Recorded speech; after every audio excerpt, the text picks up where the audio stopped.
Voice of Jhawa के लिए मैं तरुण भरत चौधरी आज हमारे कार्यक्रम हैशटैग बात मध्यम कर रही थी। मैं आज एक ऐसी शख्सियत के साथ बैठा हूँ जो अपने आप में स्वयं एक मंच है। शायद ये किसी मंच पे नहीं जाए तो शायद वो मंच पूरा अधूरा सा लगेगा। उनकी आवाज के बिना शायद हर मंच वीरान सा लगेगा। जी हाँ, मैं बात कर रहा हूँ उसी शख्स के बारे में जिसके बारे में आप सोच रहे हैं, यश जी रामावत। यश जी रामावत के बारे में आपको कुछ बताना चाहता हूँ, उनका परिचय देना चाहता हूँ। यश जी रामावत जो कि विगत 27 वर्षों से लायंस क्लब के माध्यम से जुड़े हुए हैं और आज भी लायंस क्लब के सचिव और नगर को अपनी सेवाएं दे रहे हैं। विगत 25 वर्षों से 200 से अधिक मंचों पर ये अपनी प्रतिभा को बता चुके हैं और अपनी प्रतिभा का लोहा मनवा चुके हैं और 20 वर्षों से राजस्व विभाग में अपनी सेवा दे रहे हैं और 8 बार शायद 8 से 9 बार उत्कृष्ट विभागीय कार्य के लिए आप सम्मानित हो चुके हैं। और एक ऐसी बात जो शायद इनके करीबी लोग भी बहुत कम जानते होंगे, जो वॉइस ऑफ झावा के मंच से मैं आपको बताना चाहता हूँ।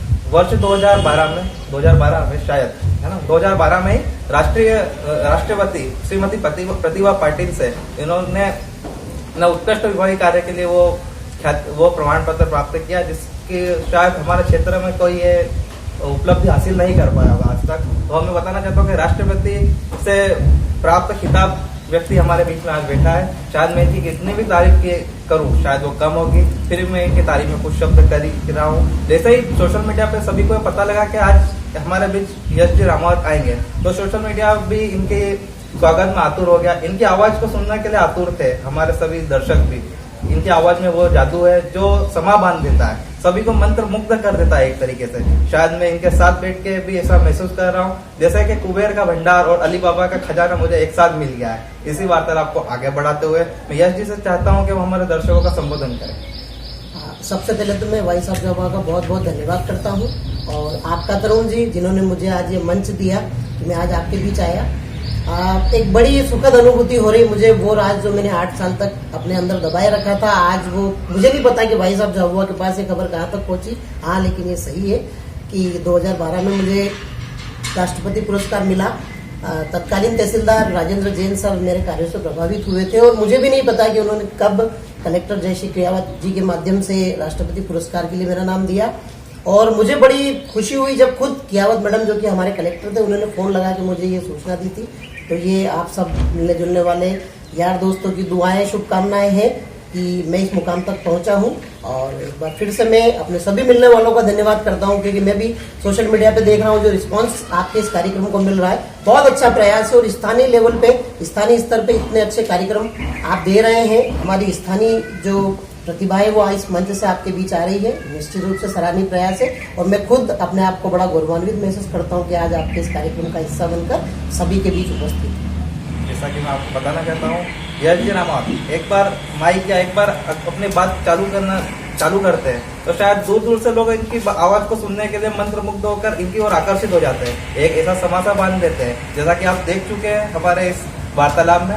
मैं यश जी से चाहता हूँ कि वो मध्यम वर्ग के संबंध में कुछ बात रखें।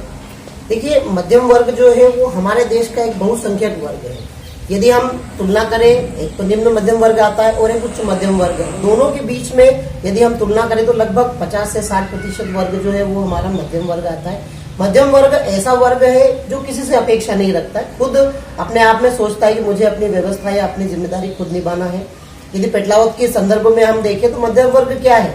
मध्यम वर्ग वो है जो अपने काम से या व्यापार से लौटते हुए बच्चे के लिए आधा किलो कोई मिठाई लेके जाता है या फल लेके जाता है और घर में जो खुशी होती है वो मध्यम वर्ग है। मध्यम वर्ग वो है जो टूथपेस्ट के बचने के बाद अपने टूथब्रश का जो सिरा है उससे आखिरी ट्यूब निकालता है, वो मध्यम वर्ग है। मध्यम वर्ग वो है जो महाकाल की सवारी में अपने बच्चे को कंधे पे बिठा के खुश होता है और खुशी महसूस करता है। मध्यम वर्ग वो है जब पैदल घूमने जाता है तो या तो सेठिया जी के समोसे या बोरा जी की 5 रुपए वाली कचौरी या राजा जी की 250 ग्राम मिठाई या कैलाश जी की पानी बताशे की जो स्वाद है उससे अपने आप को खा पी कर संतुष्ट महसूस करता है। एक बहुत अलग किस्म का मध्यम वर्ग रहता है जो किसी से अपेक्षा नहीं रखता, न सरकार से न सहायता प्राप्त करने वाले लोगों से। हालांकि हो सकता है कि कई स्तरों पर उसमें जरूरत हो और वो चाहता है, लेकिन अपनी ओर से अपना स्वाभिमान रखता और किसी तरह की याचना या प्रतीक्षा नहीं करता। और एक बहुत खूबसूरत बात कही है, मैं बताऊं आपको, मध्यम वर्ग से, हम सब मध्यम वर्ग से हैं। मध्यम वर्ग एक पीढ़ियों से चलता है। यदि आपके दादाजी, आपके पिताजी, आप, और हो सकता है कि आपकी संतान भी मध्यम वर्ग में रहे। बहुत कम ऐसा टाइम होता है जब मध्यम वर्ग से कोई बच्चा निकलता है जो कि उच्च मध्यम वर्ग तक जाता है। और एक बहुत प्यारा सा शेर है जो कि मेरे सभी मित्रों ने चाहा भी था, वो पूरे मध्यम वर्ग पे सटीक बैठता है कि दिन लड़कपन के हमने गुजारे नहीं, लड़कपन यानी बचपना, मध्यम वर्ग के लिए बात है कि दिन लड़कपन के हमने गुजारे नहीं, हमको आंसू मिले हैं सितारे नहीं, रुख हवाओं के बदले हैं हमने सदा, रुख हवाओं के बदले हैं हमने सदा, हम परिंदे हवाओं से हारे नहीं। तो मध्यम वर्ग ऐसा परिंदा है, हवाएं जितनी तेज चले वो अपने उड़ने की क्षमता उतनी मजबूत कर लेता है। तो मध्यम वर्ग के लिए मेरे ख्याल से इतना ही कहना पर्याप्त होगा। तरुण जी, यश जी ने जैसे कि बताया, एक शेयर के माध्यम से मध्यम वर्ग को परिभाषित किया और हमारा स्थानीय मुद्दों से भी हमें वाकिफ कराया कि महाकाल से लेकर सेठिया जी की कचौरी तक यश जी हमको ले गए, हमारा मध्यम वर्ग को बताया कि हमारा मध्यम वर्ग पेटलावत और स्थानीय स्तर पर यह है। यश जी, मैं मध्यम वर्ग की परिस्थितियों के बारे में भी आपसे जानना चाहूंगा, जो कि स्थानीय लेवल पर बताए तो बहुत अच्छा रहेगा हमें। देखिए, मध्यम वर्ग में यदि हम देखें तो जैसा विनोद जी पुरोहित ने कहा था कि 3 वर्ग आते हैं। एक कृषक वर्ग रहता है जो कि बहुसंख्यक वर्ग है, एक व्यापारी वर्ग है और एक आम नौकरी पेशा वर्ग है। मैं बात करूंगा नौकरी पेशा वर्ग की, लेकिन चूंकि दोनों वर्ग, कृषक वर्ग और व्यापारी वर्ग से मैं बहुत नजदीक से जुड़ा हूं तो वहां से भी बात करूंगा। मेरे जो व्यापारी दोस्त है उन्होंने भी मुझे बात कही, वर्तमान समय में बहुत कठिन समय हमारे व्यापारी बंधुओं के लिए है। लॉकडाउन के पहले भी जो जीएसटी लागू हुआ था, मुश्किलें व्यापारियों के सम्मुख थी। और अभी वर्तमान समय में आप देखिए कि हर व्यापारी के पास अपनी दुकान नहीं है। पिछले लगभग 2 महीने से पूरा व्यापार रुका हुआ है। हर व्यापारी के पास अपनी दुकान नहीं होने के कारण उनके पास या तो किराना की दुकान है जिसका कि उन्हें मासिक किराया देना होता है, फिर उनके जो मजदूर है उनका वेतन देना होता है। कई सारे लोन्स उन्होंने बैंक से उठाए होते हैं या फिर बाजार में हुंडी पे लिए होते हैं, उनका भी ब्याज देना होता है। तो व्यापारियों की अपनी एक बहुत मुश्किल व्यवस्था है जिसको कि हमारे व्यापारी बंधु उसको फेस कर रहे हैं, उसका समाधान करना बहुत आवश्यक है। दूसरा, चूंकि मैं कृषक वर्ग से जुड़ा हूं इसलिए मैं ये भी जानता हूं कि खेती एक तरह का जुआ है जिसमें किसान जानता है कि मैं हारूंगा ही हारूंगा, लेकिन फिर भी वो ये खेलना पसंद करता है। इसलिए पसंद करता है कि पुरानी पारंपरिक खेती से आज की खेती बदल गई है। खेती जो है वो बाजार आधारित हो गई है। बीज से लेके दवाई, कीटनाशक और मजदूरी सब उसको बाजार से लेना होती है। और उसके बाद जब किसान अपनी फसल बोता है तो उतना लाभांश या उतना लाभ उसे नहीं मिल पाता जितना कि उसे मिलना चाहिए। और विशेषकर हमारा पेटलावत जरूर कृषि संपन्न क्षेत्र माना जाता है, लेकिन यहाँ की जो प्रमुख फसलें हैं जिसमें हम टमाटर, मिर्च, तरबूज, प्याज, लहसुन कह सकते हैं, ये इस तरह की फसलें हैं कि नकदी फसलें हम जिन्हें कह सकते हैं, जिसका कि भाव बाजार तय करता है। जबकि होना ये चाहिए कि किसान यदि मेहनत करता है तो उसका भाव किसान तय करे तो ज्यादा अच्छा हो। हमें ये भी देखना होगा कि इस तरह की फसलों के लिए हम किस तरह से किसानों को फायदा दे पाए। बहरहाल ये तो बात 2 हुई, लेकिन आज मैं यहाँ हूँ और चूंकि मैं खुद एक कर्मचारी हूँ इसलिए कर्मचारी बंधुओं के हित की बात करूंगा। देखिए, कर्मचारी में 2 तरह की श्रेणी आती है, 2 श्रेणी आती है। पहली तो शासकीय कर्मचारी और दूसरा अशासकीय कर्मचारी जो कि निजी क्षेत्र में कार्यरत है। शासकीय कर्मचारियों को ये जरूर है कि उनकी संख्या बहुत सारी है, लेकिन ये भी है कि वो कहीं न कहीं अपनी अलग योग्यता के काम आज शासकीय सेवा में है। शासकीय सेवा में एक निश्चिंतता होती है कि हर महीने उन्हें एक वेतन मिलेगा और ये निश्चितता ही शायद शासकीय सेवा का सबसे बड़ा आकर्षण है। लेकिन मैं बता दूं कि शासकीय सेवा में आने के बाद हर शासकीय कर्मचारी अपनी एक निर्धारित भूमिका तय कर लेता है। अपने वेतन के अनुसार कई तरह की उसकी जवाबदारी रहती है। मुख्यतः 2 ही लक्ष्य होते हैं, एक अपना खुद का घर बनाना और एक परिपक्व उम्र में जाने के बाद अपने बच्चों की शादी करना। तो शासकीय कर्मचारियों की जो वेतन मिलता है उसमें उसके खर्च तय होते हैं। पहला, यदि उसने होम लोन लिया है तो उसकी किस्त उसे देना है। यदि उसने बाइक लोन या कार लोन लिया है उसकी किस्त उसे चुकाना है। साथ में स्कूल के बच्चों की फीस, किराना, कपड़े, दूध का खर्च, विभिन्न जो मासिक खर्च रहते हैं वो जुड़े रहते हैं। तो ये भी है कि जैसे ही शासकीय कर्मचारी को एक निश्चित तनख्वाह मिलती है तो उसके खर्च भी उसके साथ जुड़े रहते हैं और वो आगे आगे चलते हैं। तो एक मुश्किल वक्त रहता है। इससे एक मुश्किल वक्त निजी हमारे कर्मचारियों को रहता है, हालांकि जरूरतें भी इसी तरह की रहती है, लेकिन वेतन का जो स्तर है वो शायद निजी कर्मचारियों का हमारा थोड़ा सा कम होता है, इसलिए उनको तकलीफें थोड़ी ज्यादा होती है। तो पीड़ा यदि तीनों तरह से देखा जाए तो व्यापारी, कृषक और कर्मचारी वर्ग जो कि इन मध्यम वर्ग का जो एक बड़ा हिस्सा है, तीनों की लगभग बराबर है। और वर्तमान परिस्थिति में तो तीनों ही वर्ग अपने अपने स्तर से इस पीड़ा से गुजर रहे हैं। यश जी, जो कि प्रतिभा के धनी है। शुरुआत में मैं ये बताना ही भूल गया कि यश जी विगत 20 वर्षों से राजस्व को भी अपने सेवा दे रहे हैं और पूरी तरीके से अपने कर्तव्यों का निर्वाह कर रहे हैं पूरी ईमानदारी के साथ, जिनका चर्चा शायद राष्ट्रपति तक 2012 में ही पहुंच गए थे। और मैं चाहता हूं कि श्रीमान रामनाथ कोविंद से भी उनको राष्ट्रपति पुरस्कार प्राप्त हो और उज्जवल भविष्य की कामना करता हूँ। यश जी, मैं ये चाहता हूँ कि आप मध्यम वर्ग के आर्थिक स्थिति के बारे में बताएं। देखिए, मध्यम वर्ग जो है एक सीमित आय के दायरे में चलता है। यदि आप देखें मध्यम वर्ग को तो बहुत ज्यादा ऊंची आकांक्षाएं मध्यम वर्ग की रहती नहीं है।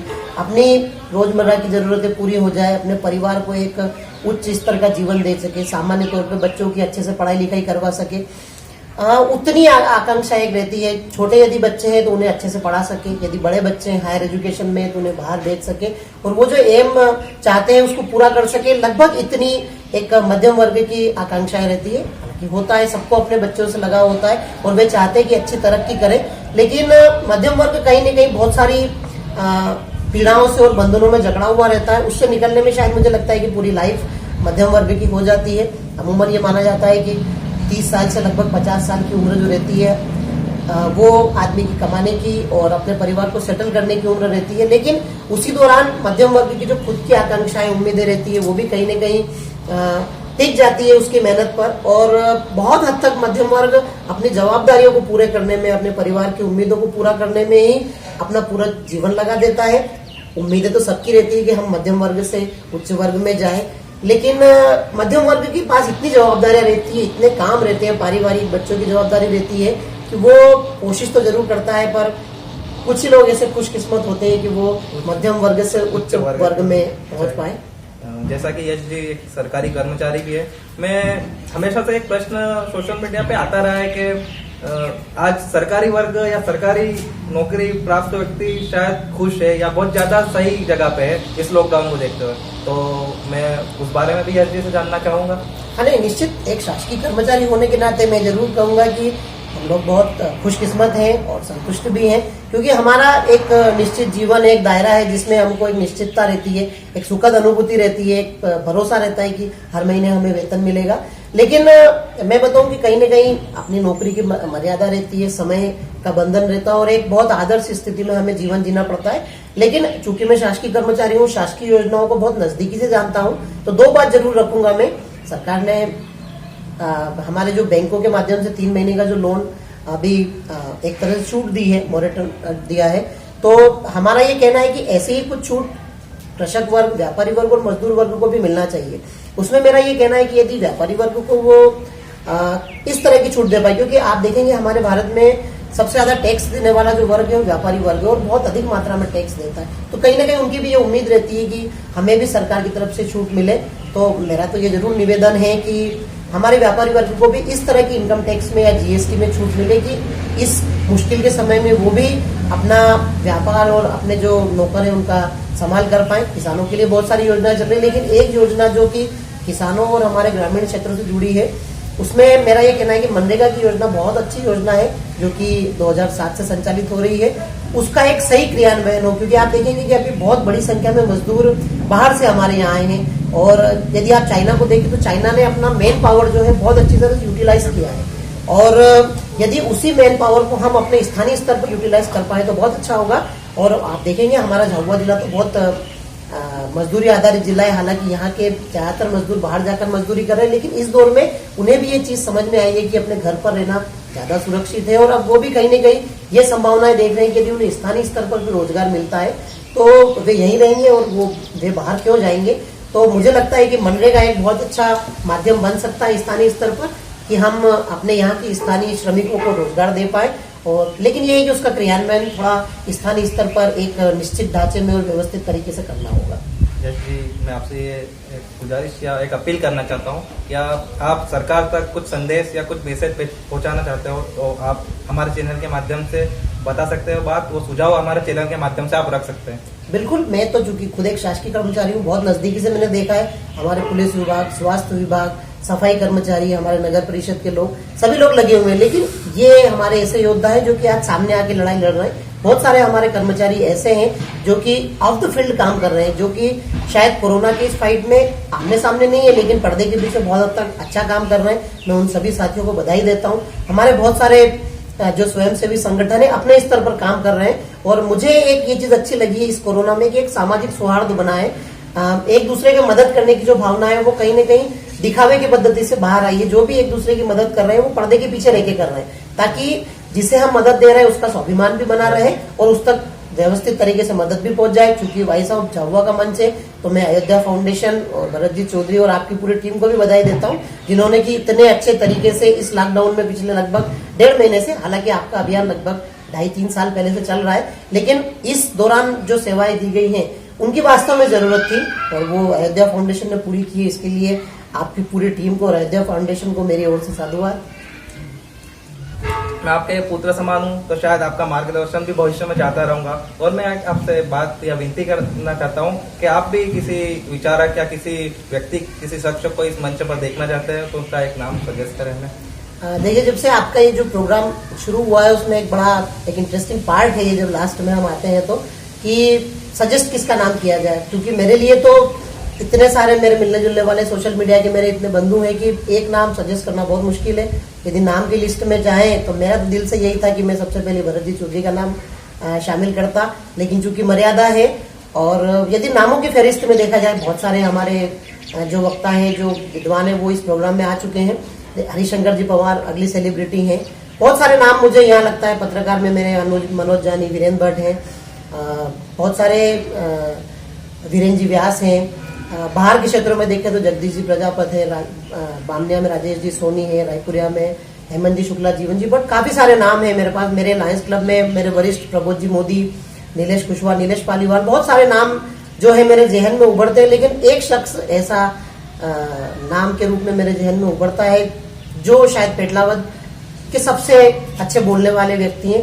हालांकि मुझे समझ में नहीं आता है कि अभी पिछले कुछ सालों से उन्होंने अपने आप को मंचों से या साहित्यिक प्रतिभा से दूर कर दिया है, और आज आपके इस मंच के माध्यम से मैं उन्हें आमंत्रित करूंगा कि वे आए और आपके भाई साहब झाबुआ के इस मंच को शेयर करें।